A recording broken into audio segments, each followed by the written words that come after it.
Hello मेरे प्यारे students, तो कैसे हैं आप सब। मैं उम्मीद करता हूँ आप बहुत अच्छे से होंगे और बहुत अच्छे से अपनी पढ़ाई लिखाई कर रहे होंगे। तो स्टूडेंट्स, आज मैं लेके आ गया हूँ क्लास 10th बायोलॉजी सब्जेक्ट के मोस्ट इम्पोर्टेंट एमसीक्यू जो सीरीज चल रही है, उसमें लास्ट चैप्टर में बात करेंगे आवर इन्वायरमेंट। ये चैप्टर भी काफ़ी इंपॉर्टेंट है, इससे बहुत सारे क्वेश्चन पूछने के चांसेस हैं और एमसीक्यूज़ में ये और भी ज़्यादा इंपॉर्टेंट हो जाता है। तो स्टूडेंट्स, आज मैं जो भी एमसीक्यूज़ देने वाला हूँ आपको इस वीडियो में, वो आपके बोर्ड एग्जाम के लिए काफ़ी ज़्यादा इंपॉर्टेंट हैं। मैक्सिमम क्वेश्चन आपको यहीं से देखने को मिलेंगे, तो ज़रूर से इस वीडियो को देखिए। और अगर आपको वीडियो और सेशन अच्छा लग रहा हो तो आप लाइक करिए, सब्सक्राइब करिए और कहीं ना कहीं अपने दोस्तों में ज़रूर से शेयर करिए, ताकि वो लोग भी इसको देख सकें और चीज़ों को सीख सकें। चलिए स्टूडेंट्स, शुरू करते हैं।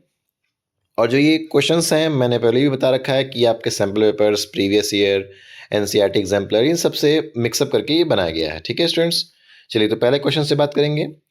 Which one of the following is an artificial ecosystem. अब यहाँ बोल रहा है कि इसमें से आर्टिफिशियल इकोसिस्टम क्या है। तो आप देख पा रहे हो कि आर्टिफिशियल मतलब क्या, मतलब कि जो जिसमें नेचर का हाथ ना हो, वही तो आर्टिफिशियल होता है। और इकोसिस्टम मतलब क्या, हमारे आसपास जो भी चीज़ें हैं, वो जो भी लिविंग नॉन लिविंग थिंग्स वो हैं, वो सारे क्या इकोसिस्टम में ही तो आते हैं। तो कहीं ना कहीं आपका जो यहाँ पर आप खुद यहाँ पर गैस कर सकते हो, अगर आप नहीं भी पढ़े होगे या नहीं भी जानते होगे तो भी आप लॉजिकली कहीं ना कहीं यहाँ पर आप आंसर करेक्ट मार्क कर सकते हो। ठीक है, देखो पॉन्ड जो है वो आपका नेचुरल है, लेक भी नेचुरल ही है, फॉरेस्ट भी नेचुरल है। लेकिन जो क्रॉप फील्ड है वो कहीं ना कहीं नेचुरल नहीं है, उसमें मैन मेड हाथ है उसमें, मतलब कहीं ना कहीं इंसानों का वहाँ पर आपको ज़िक्र किया गया है, मतलब वहाँ पर इंसानों ने हाथ अपना लगाया है और इस वजह से यहाँ पर ये क्या, जो ऑप्शन बी है वो आपका आर्टिफिशियल इकोसिस्टम करेक्ट आंसर हो जाएगा। चलिए अब सेकंड क्वेश्चन में चलेंगे। In a food chain the third trophic level is always occupied by. अब फूड चेन और फूड वेब, ये दो इंपॉर्टेंट बहुत टॉपिक हैं इस चैप्टर के, जो कि आपको अच्छे से तैयार करने हो। ठीक है, तैयार करना है, चाहे वो ट्रायंगल डायग्राम हो, चाहे वो आपका फूड चेन में जो भी वेरियस जितने भी आपके एनिमल्स आते हैं वो। ठीक है, प्रोड्यूसर कौन है, कंज्यूमर कौन है, ठीक है, थर्ड ट्रॉपिक लेवल पे, थर्ड लेवल पे कौन है, फोर्थ लेवल पे कौन है, ये सब आपको पता होना चाहिए। तो फूड चेन में बोला है जो थर्ड ट्रॉपिक लेवल है, इसको किसने ऑक्युपाई किया है। तो इसको आप, जो कॉर्निवोरस होते हैं उसने इसको ऑक्युपाई किया है, टेक ओवर किया है स्टूडेंट्स। ठीक है, तो सेकंड जो क्वेश्चन है उसका जो ए ऑप्शन है वो क्या है, वो करेक्ट है। चलिए स्टूडेंट्स, अब नेक्स्ट क्वेश्चन पे चलेंगे, जो कि क्वेश्चन नंबर 3 है। An ecosystem includes. अब इकोसिस्टम में आपके क्या क्या होते हैं, मैंने अभी बताया आपको। इकोसिस्टम वो जगह होती है जहां पर आपके लिविंग और नॉन लिविंग दोनों होते हैं। तो ये आपको जो सी ऑप्शन है वो करेक्ट है, both living organism and non living organisms. यहाँ पे क्या है, ये आपका करेक्ट आंसर हो जाता है। चलिए क्वेश्चन नंबर 4 पे चलेंगे, जो कि क्या है। In the given food chain suppose the amount of energy at fourth tropic level is 5 kilo joule, what will be the energy available at the producer level. तो प्रोड्यूसर लेवल पे जो energy होगी वो आपकी क्या होगी। तो देखो यहाँ पर जो आपके यहाँ पर एक तरह से एरो वाला भी डायग्राम दिया हुआ है, ग्रास ऊपर फ्रॉग स्नेक हॉक। तो इसमें देख पा रहे हो जो आपका डी ऑप्शन है वो सही है, वो क्या है 5000 किलो जूल। तो जो आपका प्रोड्यूसर लेवल पे जो आपकी एनर्जी होगी वो क्या होगी, 5000 किलो जूल होगी। इस पे इससे रिलेटेड एक टॉपिक आपका दिया हुआ है 10% एनर्जी, तो इसको आप जरूर से पढ़िएगा, इससे रिलेटेड सवाल आपके बन सकते हैं। आप क्वेश्चन नंबर 5 पे चलेंगे। Accumulation of non biodegradable pesticide in food chain is increasing amount at each higher trophic level is known as. अब बोल रहा है कि ये किस चीज़ का डेफिनेशन है। तो ये आपका बायोमैग्निफिकेशन का डेफिनेशन, जो कि ऑप्शन सी में शो हो रहा है। तो 5 का जो सी ऑप्शन है वो क्या है, सही है। चलिए नेक्स्ट क्वेश्चन पे चलेंगे। क्वेश्चन नंबर 6 क्या बोल रहा है। Depletion of ozone is mainly due to. जो ओजोन डिप्लेशन होता है वो किसकी वजह से होता है। Chlorofluorocarbon compounds, carbon monoxide, methane या पेस्टिसाइड। तो आप देख पा रहे हो क्वेश्चन नंबर 6 का जो ए ऑप्शन है वो सही है, क्लोरोफ्लोरोकार्बन कंपाउंड्स की वजह से जो ओजोन में आप डिप्लेशन देख पा रहे हो बहुत ही ज़्यादा होता है। और ये कहाँ से निकलता है ये भी एग्जाम में पूछ सकता है। तो आप देख पा रहे हो ये जो घर में जितने भी रेफ्रिजरेटर्स यूज़ करते हैं उसमें जो कंप्रेसर्स में गैस भरे होते हैं उससे कहीं ना कहीं यहाँ पर क्लोरोफ्लोरोकार्बन्स एमिट होते हैं, जिससे कि हमारे जो ओजोन है उसमें डिप्लेशन देखने को मिल रहा है, होल देखने को मिल रहा है। चलिए नेक्स्ट क्वेश्चन पे अब चलेंगे। क्वेश्चन नंबर 7 क्या बोल रहा है। Organism which synthesize carbohydrate from inorganic compounds using radiant energy are called. अब ऐसे कौन से ऑर्गेनिज्म है जो कहीं ना कहीं अपना कार्बोहाइड्रेट वो एनर्जी, वो जो फूड है वो अपना बना पा रहा है इनऑर्गेनिक कंपाउंड से रेडिएंट एनर्जी का इस्तेमाल करके, वो कौन है। क्या वो डिकम्पोजर्स हैं, प्रोड्यूसर्स हैं, हर्बीवोरस हैं या कार्निवोरस हैं? तो जो आपका 7th का बी ऑप्शन है वो क्या है? सही है, प्रोड्यूसर्स हैं। अब देखो 10% एनर्जी वाला जो मैंने बात किया था वो आपके नेक्स्ट क्वेश्चन में, इसी क्वेश्चन में आ गया है, क्वेश्चन नंबर 8 में।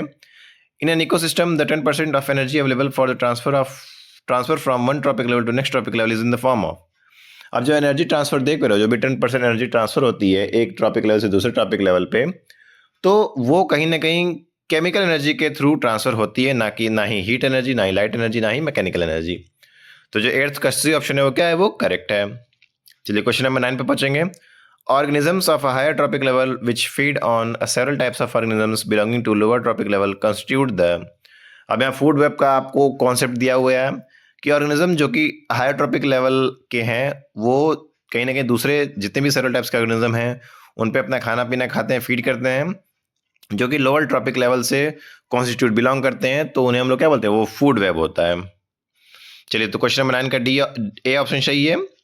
अब क्वेश्चन नंबर 10 पे चलेंगे। Flow of energy in an ecosystem is always. अब जो इकोसिस्टम में एनर्जी की जो फ्लो होती है वो कैसी होती है? वो आपकी यूनिडायरेक्शनल होती है। क्या होती है? यूनिडायरेक्शनल होती है। चलिए अब आते हैं नेक्स्ट क्वेश्चन पे, question number 11। Excessive exposure of humans to UV rays results in. अब यहाँ बोल रहा है कि अगर हम लोग बहुत ज़्यादा मात्रा में यूवी रेज के संपर्क में आएंगे तो क्या हो सकता है? Damage to immune system, damage to lungs, skin cancer या पेप्टिक अल्सर। तो अब देख पा रहे जो भी यूवी रेस के अगर संपर्क में आने हैं तो आएंगे तो फिर उसके बाद से इम्यून सिस्टम को बहुत ज़्यादा क्षति पहुंचेगी, साथ ही साथ स्किन कैंसर होने का भी खतरा बना रहेगा। तो जो क्वेश्चन नंबर 11 का सी ऑप्शन है वो क्या है? करेक्ट है, फर्स्ट एंड थर्ड। चलिए अब आते हैं क्वेश्चन नंबर 12 पे। यहाँ क्या बोल रहा है? In the following groups of material which group contain only biodegradable items. तो यहाँ पर जो नॉन बायोडिग्रेडेबल आइटम्स बोल रहा है, कहीं ना कहीं आपको बायोडिग्रेडेबल नॉन बायोडिग्रेडेबल दोनों के बारे में जानकारी होनी चाहिए कि होते क्या हैं, कि इनकी किस किस कारणों की वजह से होते हैं, कैसे कैसे इनको रोका जाए, इनके बीच में डिफरेंस क्या है, ये सब आपको पता होना चाहिए। ये सब एग्जाम में पूछने के चांसेस हैं, हाई फाई चांसेस बने हुए हैं। तो आपको देखिए क्वेश्चन नंबर 12 का जो डी ऑप्शन है वो करेक्ट दिखा रहा है, जो कि क्या है? Second and fourth. मतलब कि polythene, detergent, PVC, plastic, bakelite, DDT, ये सब क्या है? ये सब आपके नॉन बायोडिग्रेडेबल आइटम्स में आते हैं। अब आ जाए question number 13। Which of the following limits the number of trophic levels in a food chain. अब बोल रहा है कि यहाँ पर लिमिट बताने की कोशिश कर रहा है, पूछने की कोशिश कर रहा है कि number of trophic levels food chain में क्या होता है। तो ऑप्शंस हैं decrease in energy at higher trophic level, deficient food supply, polluted air या वाटर। तो जब आप देखते हो कि जब हम हायर ट्रॉपिक लेवल पे पहुंचते हैं तो जो एनर्जी होती है वो क्या होती है? वो डिक्रीज होती है। तो क्वेश्चन नंबर 13 का जो ये ऑप्शन है वो क्या है? वो करेक्ट है। अब क्वेश्चन नंबर 14 पे आते हैं। विच of the following statement is incorrect. अब बोल रहा है कि इसमें से कौन सा गलत है? All green plants and blue green algae are producers. जाहिर सी बात है, बिल्कुल सही है। Green plants get their food from organic compound. बिल्कुल नहीं। ग्रीन प्लांट्स जो होते हैं वो अपना खाना खुद बनाते हैं, इसीलिए वो ऑटोट्रॉप्स कहलाते हैं। किसके थ्रू बनाते हैं? फोटोसिंथेसिस प्रोसेस के थ्रू अपना खाना खुद बनाते हैं। Producer prepare their own food from inorganic compounds. बिल्कुल सही। Plants convert solar energy into chemical energy. बिल्कुल सही। और यही केमिकल एनर्जी से हम लोग कहीं ना कहीं जितने भी ट्रॉपिक लेवल आप देख पा रहे हो उसमें 10% एनर्जी के हिसाब से हम लोग एनर्जी को ट्रांसफ़र करते हैं केमिकली। तो क्वेश्चन नंबर 14 का जो बी ऑप्शन करेक्ट है, ये आपको इनकरेक्ट बताना था यहाँ पे, ठीक है? करेक्ट नहीं बताना था, इनकरेक्ट बताना था। तो इस टाइप के सवाल में आप बहुत ही खासा ध्यान रखिएगा कि कौन सा जवाब सही देना है, कौन सा जवाब गलत देना है, कौन सा एडवांटेज, कौन सा डिसएडवांटेज। चलिए अब नेक्स्ट क्वेश्चन पे चलेंगे, जो कि क्वेश्चन नंबर 15 है। Which group of organisms are not constituted of a food chain. अब यहाँ बोल रहा है कि जो जितने भी ऑर्गेनिजम्स यहाँ दिए हुए हैं इनमें से कौन सा फूड चेन में नहीं आते हैं। तो जो आपके ऑप्शन नंबर सी जो है वो करेक्ट है, जिसमें बोला है सेकंड और थर्ड में जो दिए हैं वो आपके ऑर्गेनिजम्स नहीं आते हैं फूड चेन में, जैसे कि plankton, man, fish, grass hopper, ये सब क्या है? ये सब आपके फूड चेन में नहीं आते हैं। और भी हैं वुल्फ, ग्रास, स्नेक, टाइगर, ये सब आपके क्या है? ये फूड चेन में नहीं आते हैं। तो 15 का जो सी ऑप्शन है वो क्या है? वो करेक्ट है। अब क्वेश्चन नंबर 16 क्या बोल रहा है? The percentage of solar radiation observed bye all the green plants for the process of photosynthesis about 1%। Simple सा सवाल है कि कितना वो एनर्जी एब्जॉर्ब करते हैं फोटोसिंथेसिस प्रोसेस के थ्रू। तो 1% एनर्जी। चलिए अब नेक्स्ट क्वेश्चन चलेंगे। क्वेश्चन नंबर 17 क्या बोल रहा है? In the given figure the various trophic levels are shown in a pyramid. अब बोल रहा है यहाँ पर पिरामिड में जितने भी ट्रॉपिक लेवल्स हैं अलग अलग वो दिखा रहे हैं। Eight which tropic level is maximum energy available. अब बोल रहा है कि मैक्सिमम एनर्जी किस ट्रॉपिक लेवल पे आपको मिलेगी। तो अब देख रहे हो अभी हमने ऊपर पढ़ा है कि जैसे जैसे ट्रॉपिक लेवल पे हम लोग आगे बढ़ते हैं तो एनर्जी जो होती है वो डिक्रीज होती है। तो जो कहीं ना कहीं पहला ट्रॉपिक लेवल है वहाँ पर आपको सबसे ज़्यादा मैक्सिमम एनर्जी देखने को मिलेगी और लीस्ट एनर्जी देखने को मिलेगी वो T4 पे मिलेगा। ठीक है, तो ये चीज़ें आप ध्यान रखिएगा। ट्रायंगल डायग्राम आपको अच्छे से पढ़ना है। अब आगे नेक्स्ट क्वेश्चन पे चलेंगे। What will happen if deer is missing in the food chain given below. अब बोल रहा है कि यहाँ पर क्या होगा अगर डियर यहाँ मिसिंग होगा, क्योंकि यहाँ पे दिया हुआ है ग्रास, डियर एंड टाइगर। अगर डियर मिसिंग होता है तो क्या होता है? अब देखिए ये हो गया, population of tiger increases, the population of grass decreases, tiger will start eating grass, the population of tiger decreases and the population of grass increases. तो आप देख पा रहे हो जो आपका क्वेश्चन नंबर 18 का डी ऑप्शन है वो करेक्ट है। Population of tiger decreases and the population of grass increases. चलिए अब नेक्स्ट क्वेश्चन पे चलेंगे। क्वेश्चन नंबर 19 क्या बोल रहा है? The decomposers in an ecosystem. अब जो इकोसिस्टम में डिकम्पोजर्स होते हैं वो क्या करते हैं?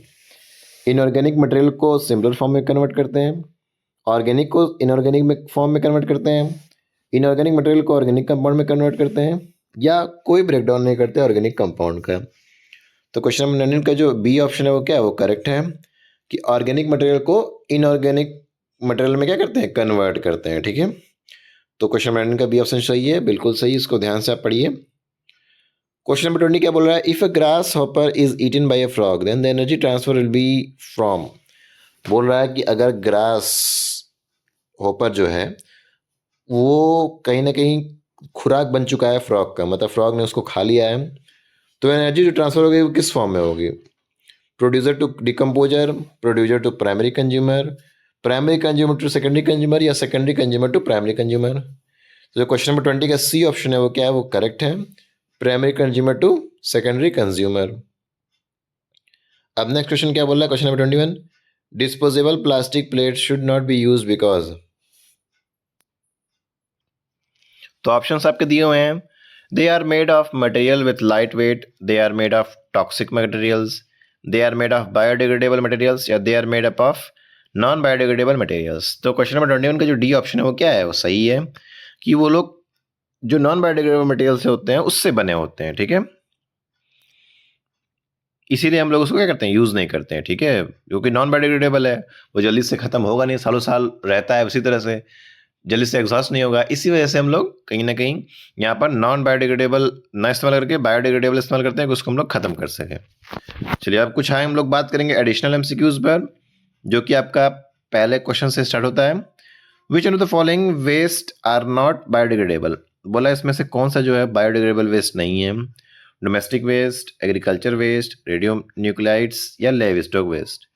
तो देखो फर्स्ट क्वेश्चन का जो सी ऑप्शन है वो क्या है? करेक्ट है, रेडियो न्यूक्लाइड्स। तो आपको डिफरेंट वेट्स के बारे में भी कहीं ना कहीं एग्जांपल्स पता होना चाहिए जो भी बायोडिग्रेडेबल और नॉन बायोडिग्रेडेबल हैं। ठीक है, चलिए as it travels along the food chain the concentration of DDT. जो कंसंट्रेशन है डीडीटी का वो क्या होता है? इंक्रीज होता है, डिक्रीज होता है, कांस्टेंट होता है, या फ्लक्चुएट्स रैंडमली। तो सेकंड क्वेश्चन का जो ये ऑप्शन है वो क्या है? करेक्ट है, जो कि इंक्रीज होता है कंसंट्रेशन डीडीटी का। चलिए क्वेश्चन नंबर 3 पे आ जाएगा। Term ecosystem was coined bye. अब जो ये इकोसिस्टम का जो टर्म है इसको किसने दिया था? मोबियस ने दिया था, हॉक्सले ने दिया था, ट्रांसले ने दिया था, या लिपमैन ने दिया था? तो देखो थर्ड का जो सी ऑप्शन है वो क्या है? करेक्ट है, ट्रांसले ने इकोसिस्टम टर्म को दिया था। चलिए क्वेश्चन नंबर 4 क्या बोल रहा है? On an average the energy transferred from one trophic level to next trophic level is. बोला कि एवरेज अगर औसतन देखा जाए तो जो ट्रांसफर होता है एनर्जी का पहले ट्रॉपिक लेवल से दूसरे ट्रॉपिक लेवल में, तो वो कितना होता है? तो इस टाइप का सवाल हमने पहले पढ़ चुके हैं। ऑप्शन दिया हुआ है 5%, 10%, 15% या 20%। तो क्वेश्चन नंबर 4 का जो बी ऑप्शन है वो क्या है? वो करेक्ट है, 10% is the right answer. Question number 5 क्या बोल रहा है? The study of energy transfer in various tropic level of food chain is. बोल रहा है कि जितने भी हम लोग फूड चेन में जितने भी ट्रॉपिक लेवल्स दिए हुए हैं और उनमें जो एनर्जी का फ्लो होता है उसकी पढ़ाई को हम लोग क्या बोलते हैं? उसकी पढ़ाई को हम लोग बोलते हैं बायो एनर्जेटिक्स, बायोजेनेसिस, होलोजेनेसिस, या बायो ट्रांसफॉर्मेशन। तो 5वें क्वेश्चन का जो आंसर ए है वो क्या है, करेक्ट है, बायोजेनेटिक्स। क्वेश्चन नंबर 6 क्या बोल रहा है, one of the following belongs to T2 trophic level of food chain. अब बोला यहाँ पर जो T2 ट्रॉपिक लेवल है उसमें से कौन बिलोंग करता है, यहाँ पर जितने भी ऑर्गेनिज्म दिए हुए हैं, ईगल या स्नेक, ग्रासहोपर या कैटल, स्नेक या फ्रॉग या वाटर बीटल्स। तो यहाँ पर जो भी ऑप्शन है वो करेक्ट है, ग्रासहोपर एंड कैटल्स। चलिए हम लोग और क्वेश्चन को देखेंगे। अब देखिए क्वेश्चन नंबर 7 क्या बोल रहा है, फूड वेब हेल्प्स इन, जो फूड वेब है उसमें वो किस में मदद करता है, providing alternative paths of food availability, ecosystem development, checking the over population. तो इन सभी में आपकी कहीं ना कहीं फूड वेब मदद करता है। क्वेश्चन नंबर 8 क्या बोल रहा है, most important green house gases is. अब यहाँ पे जो most important green house gas है वो क्या है, CFCs हैं, CH4 है, NO2 है या फिर CO2 है। तो ग्रीन हाउस गैसेज जो आपके मोस्ट इंपोर्टेंट है वो है CO2, कार्बन डाइऑक्साइड। चलिए हम नेक्स्ट क्वेश्चन पे चलेंगे। International day for the preservation of ozone layer is celebrated on. तो जो ओजोन लेयर प्रिजर्वेशन के लिए जो हम लोग दिवस मनाते हैं, डे मनाते हैं, वो कब मनाते हैं, वो मनाते हैं हम लोग 16 सितंबर को, ठीक है। तो 9 क्वेश्चन का जो ऑप्शन बी है वो क्या है, वो सही है। अब हम लोग इस वीडियो के लास्ट क्वेश्चन पे आ गए हैं। क्वेश्चन नंबर 10 क्या बोल रहा है, result of ozonosphere depletion is. अगर जो ओजोन हम लोग लेयर है हमारा पृथ्वी का, अगर उसमें डिप्रेशन देखने को मिल रहा है तो उससे क्या रिजल्ट निकलेगा कि जो यूवी रेडिएशंस हैं, जो सन की यूवी रेडिएशंस आती हैं वो क्या होंगी, वो बढ़ जाएंगी और फिर इंसान जो हैं उनको बहुत ज़्यादा दुख दर्द झेलना पड़ जाएगा, बहुत ज़्यादा परेशानी झेलनी पड़ जाएगी। तो इससे अच्छा है कि आप लोग कहीं ना कहीं अपने एनवायरनमेंट को बचाने की कोशिश करिए, ठीक है। जो भी प्रिवेंटिव मेजर्स आपको इस्तेमाल उठाने हैं उसको उठाइए और कहीं ना कहीं अपने अर्थ को सेव करिए। तो स्टूडेंट्स ये कुछ इंपॉर्टेंट MCQs थे जो कि कहीं ना कहीं आपको पढ़ने हैं और ये आपके जितने भी MCQs हैं ये आपके बोर्ड एग्जाम के लिए काफ़ी ज़्यादा इंपॉर्टेंट हो जाएंगे। तो इसको आराम से 1-2 बार अगर आप देख लेते हैं तो आपको कोई दिक्कत नहीं होगी, सारी चीज़ें आपको अच्छे से समझ में आ जाएंगी। और मैंने पुराने इस सब्जेक्ट के, बायो सब्जेक्ट के पुराने भी MCQs जो हैं मैंने वीडियो पे डाल रखे हैं, उसका लिंक मैं डिस्क्रिप्शन में दे दूंगा, आप वहाँ से जाके उन सबको पढ़ सकते हैं। कोई भी चीज़ मिस मत करेगा स्टूडेंट्स, क्योंकि कौन जाने कब क्वेश्चन कहाँ पर किस जगह पे आ जाए और आप फिर पछतावा के अलावा कुछ रह ना जाए आपके पास, ठीक है। तो कहीं ना कहीं आप इस पर ध्यान रखिए और ध्यान से अपने ख्याल रखिए, अपने माता पिता का ख्याल रखिए, अच्छे से पढ़ाई करिए, मेहनत करिए। मिलते हैं नेक्स्ट वीडियो में, तब तक के लिए जय Hind, thank you very much.